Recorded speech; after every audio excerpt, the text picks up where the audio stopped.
this question about the definition.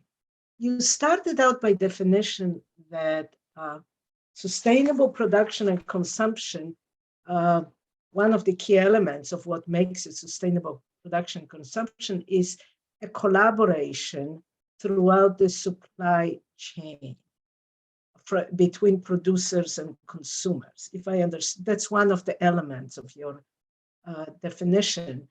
And yes, that in some way implies that cooperative model is probably the most appropriate for it. But further, it seems to me that it makes food in a way a unique type of area where we can talk about sustainable consumption and production. Because imagine a cooperative that is producing, say, outdoor clothing, the way Patagonia is, right? You can't have collaborative relationship between producers and consumers. And in fact, it's hard for me to imagine most areas not being able to do that. So wouldn't food be something unique? Actually, I don't think so. In fact, there are a lot of apparel companies like Patagonia that are in a cooperative structure with the consumer cooperative. So why not having a collaboration? I mean, a lot of consumers are interested in providing some feedback on the business practices of the clothing industry. So we have, in fact, a lot of cooperative efforts, consumer efforts in the textile industry, and only if they come in form of a cooperative structure, they can be institutionalized.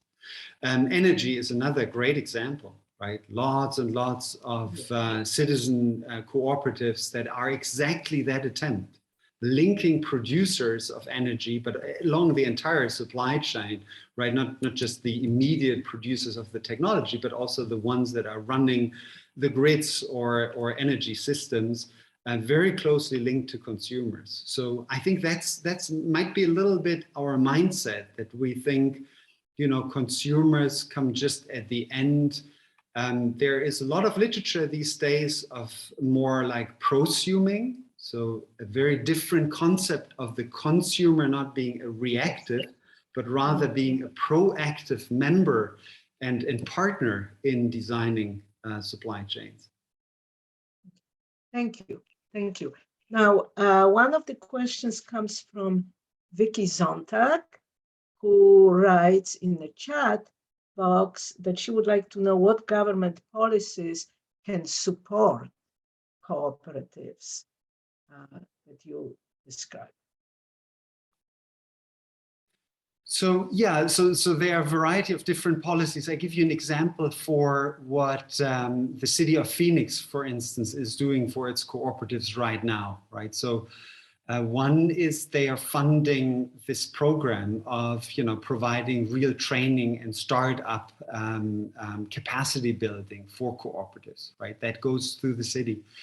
Another one is that there are startup funds through the Economic Development Department, right, that could be dedicated. Some cities do that, Austin, Texas, for instance, or New York City provides also startup funds. A third one is to also build the ecosystem, the entrepreneurial ecosystem. So for instance, in Arizona, in order to start a business, you need to contact the Arizona Corporation Commission to submit your paperwork. If the Arizona Corporation Commission, like it does, has very little idea of what a cooperative actually is, it will support you, marginally. So there is a great opportunity, right, to devise a policy that is not only training the entrepreneurs, but also training administrators. So these are some of the examples how government policies can support cooperative developments. As a wonderful piece, Stacy Sutton is our colleague at the University of Illinois at Chicago, She wrote a wonderful piece in 2019 on cooperative cities. And she has analyzed how cities through their policies are supporting cooperative business development in the United States. Philip is waiting with his question, but I saw Vicky. Would you like to have a follow-up question? I saw your hand going up and down for a moment. You are right now on mute.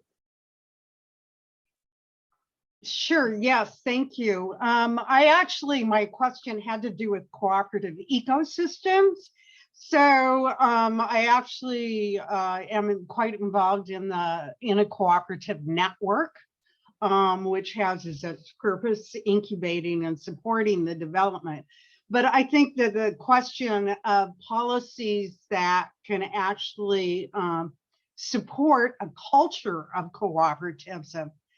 And in that regard, I'm also very interested in, I think one of the missing links that you did not refer to was how important localism is. And the idea that if we ground production in local contexts, social, environmental, et cetera, we have, it produces better sustainable production consumption outcomes. And I think that this is really important. Yeah, that I agree. piece, Definitely. And so it should be. Thank you, Vicky. I would like to allow Philip now to ask his question. Philip, you are on mute right now. Okay. Yeah, thank you. So, yeah, thank you for your presentation, Arnim. So there's a whole wider context of what you're talking about. Jaco mentioned the social and solidarity economy, which is a huge organization. My question is more a macro question. That is that obviously cooperatives can't function in the present economic system, but not very well, although there are examples, for instance, in the Netherlands of the Rabobank, which started as a cooperative bank, which is now huge, maybe not very cooperative anymore. But anyway, basically my question is, what do you see as the potential of a cooperative system replacing the present capitalist shareholder type economy that we are battling against? Yeah. So. $20 million question, right? Yeah, I mean, obviously super complex question, but I feel, and obviously the capitalistic system has also self-immunized itself so well that it's very hard to penetrate it.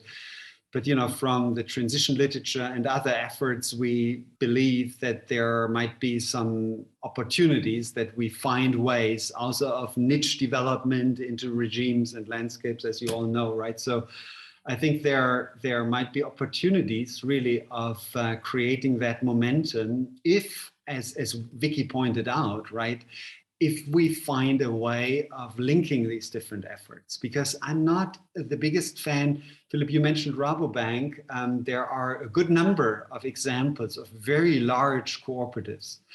And they have usually compromised on their mission to really benefit community and the environment, because they are so large, and so they're often operating still almost like multinationals in some respect. So I don't think we should try to, or we should rely on the conventional model of upscaling. I'm thinking more kind of transversal, a lot of transfer, a lot of networks, a lot of trying to replicate as opposed to grow. And there we see a couple of really interesting models also from the cooperative businesses. So for instance, the Arismendi cooperatives of bakeries in the Bay Areas is such an example. They started with one bakery, and instead of growing a huge bakery, when they became large enough, 20, 25 people, they said, why not creating another one, which we give full autonomy and let them do whatever they need to do. We give them recipes, we give them training, we give them some accounting support at the beginning, and after this, they are on their own. And this is what they did 6 times. So I think there are some models in this direction which I feel are more promising, but whether we really, are able to transform, there might be a little bit more revolution necessary than just evolution. Thank you. That's an excellent point. Daniel Fisher is waiting to ask his question. Daniel. Yeah, thank you, Arnim, for this presentation. Such great work you're doing. I basically have 2 very short questions. I'll try to cut them short to give you the chance to answer them in the remaining 10.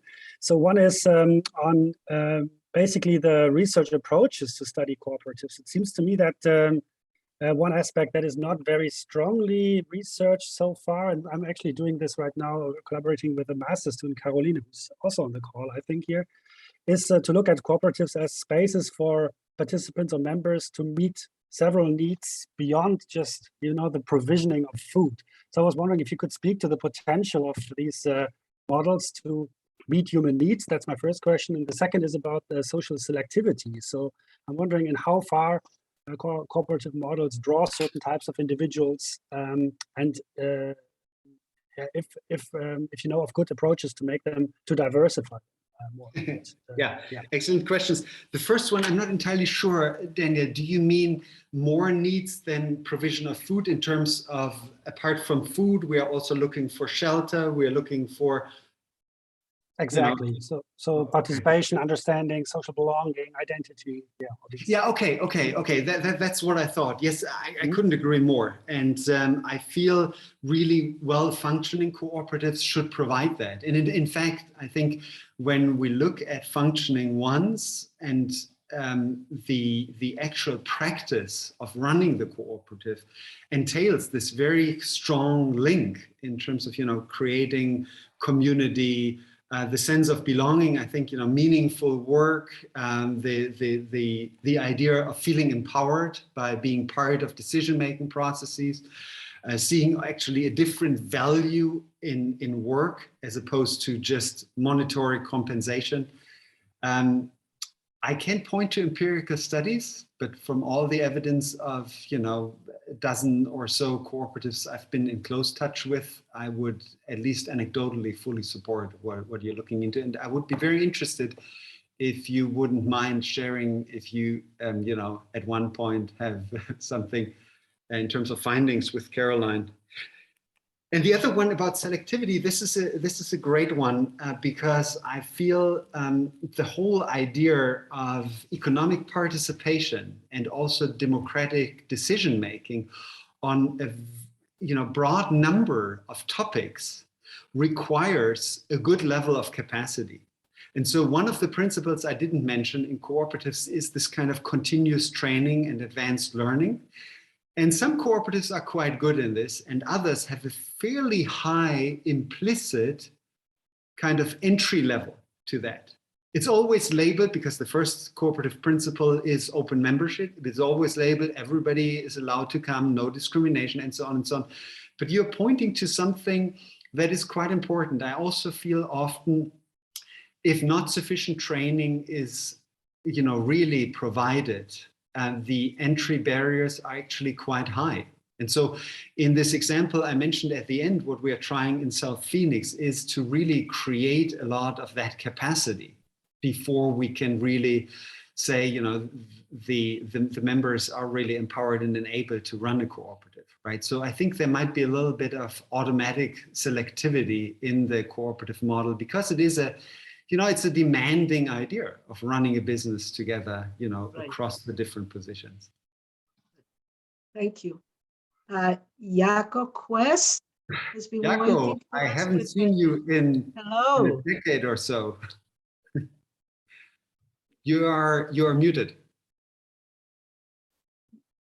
Yeah. Unmute yourself. Okay. Yes, that's always for a reason. Yeah, thank you for an interesting presentation. I was already indeed mentioning that, say, how ambitious that cooperatives are always depends on, well, of course, in the first place, are to pursue the interests of their members. And then it depends on their process, how far they can get. So that's exactly why we get so much diversity, well, like you were already referring to. And it also means that they have to be trained or learn to bring more in the social things, like you're actually very rightfully pointing to.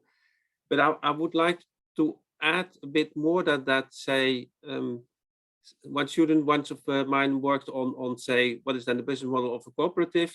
Are they social enough? When there are wind cooperatives, do they take sufficiently into account? There we came with a model that we in the end called the responsible business model. So there are, and I also see now literature emerging that call for degrowth business models or sufficiency business models. So I see a much larger well, scientific debate emerging. And say, my question to you would be, how do you view on these other developments, and where do they match your work and ideas, and where are the differences? And I think it could be interesting to bring these things also together and have a larger and a more foundational discussion on what it then makes and how it can work. Because the really nice examples are, of course, examples that you're showing and that you can then find, I mentioned that in the chat, in the social solidarity economy. So that are really the people that want start an eco-village, just say, give one example, and also, well, need a livelihood, and they, well, try to combine that also. But that's a really tiny bit only at this moment. Yeah, yeah. No, I actually, I couldn't agree more. I feel all the things you say are very much in line of what I think we should be doing. And this goes also back to the question that Philip asked. I feel the way of really creating the momentum and the kind of critical mass requires that we partner across these different movements. So when you say solidarity economy, when I think about, various forms of, I would even go further, gift economy, donut economy, Buddhist economy, there are so many different movements out there that I think speak in the core to very similar things. Not, they all have their nuances for sure, but I think they all talk to more kind of, bringing participation across the different, participants in the economy, right? The overcoming the idea of the passive consumer, and the idea of, we have this idea of people as capital, right? As opposed to seeing, people are the core and breathing heart of businesses, right? And they should be treated quite differently. So kind of worker and labor movement and so forth. So, I mean, I feel, yes, we need to have those conversations. I feel that what you mentioned about the degrowth movement is quite important in the context of cooperatives. And also that links back to my answer to Philip.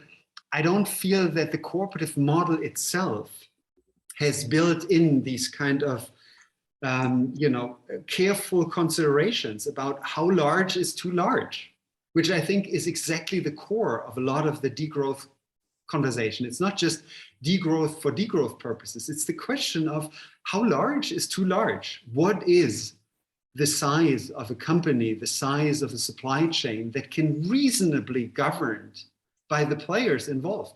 Elinor Ostrom's work has very nicely showed that we fail miserably because of the number of people involved in a lot of common pool resource challenges, right?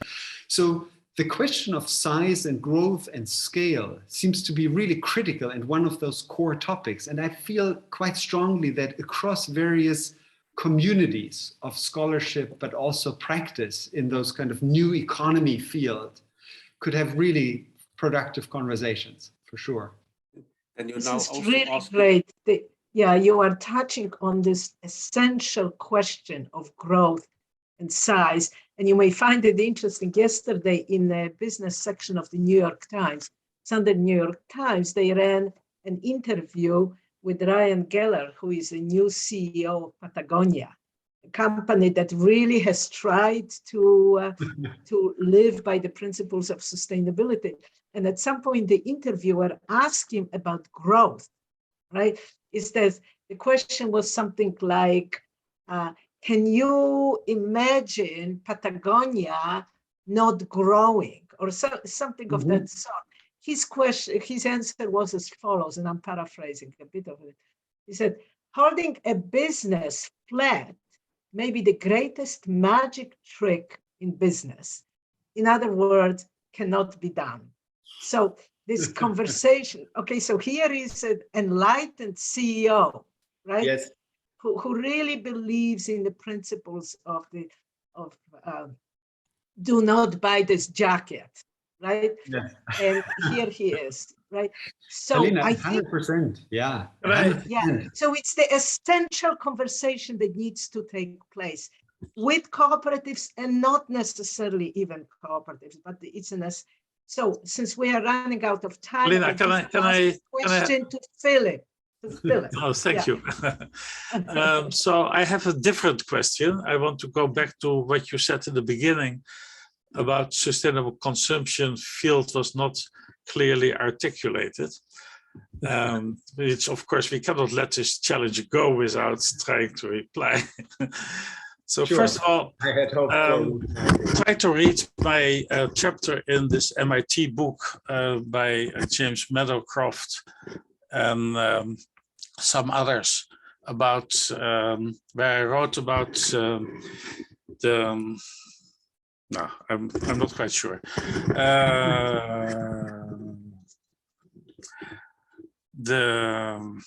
How the conceptualization of the concept development of sustainable consumption, which has quite a history, which is a non-academic history. But you know, in my mind, it is very clear what sustainable consumption is about, right? It is not just about individual consumers, but it's also about the economic system of production and consumption, the cultural system of consumerism, right, and the political system where consumers are also citizens, and how these two things relate to each other. And then about overconsumption, which is clear in the context of climate change. Let's make this the last. And underconsumption, which is the bottom of the fair consumption space, as articulated by the Otter Cole Institute. In other words, in my mind, I have a very clear idea that sustainable consumption is well articulated. If you think it is not the case, it is high time that we should write this comprehensive paper where we should do that. So I would like you to react to that. Nice, yeah, Philip. I think, and I feel this is often in various fields or subfields the case, right? For a newcomer, it's just quite hard. Even if you're familiar with Google Scholar and you can actually navigate a field and you skim through it and you start reading articles and you're looking for, you know, where are those, you know, short, concise ways. I think it's probably high time. I'm not saying, you know, that there is not the conceptual foundation. I think it's just it's hard. It's not visible. Hard to find. Hard to find. That's my feedback mostly. Okay, we need to. Unfortunately, we have to stop. We're running out of time. But a reminder to everybody that this will be posted. This has been recorded and it will be posted on the SCORAI website.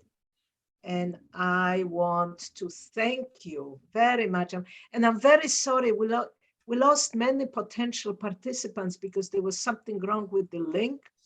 Okay. Not everybody landed in this place. I did, but obviously not everybody. So, so thank you so much, Arnim, and thank you to the participants for being here. Thank you. Definitely. As I'm the host, can I still stay a little bit? I wanted to just have a quick word with Jacob. Jacob, if you still have a minute. Sure. I think so. Well, I will. Recording. Yeah. Yeah. I will stop the recording if I can. Otherwise, I can probably also. Can you make me the host back, and then I can stop the recording? I can stop the recording if that's fine. Try it.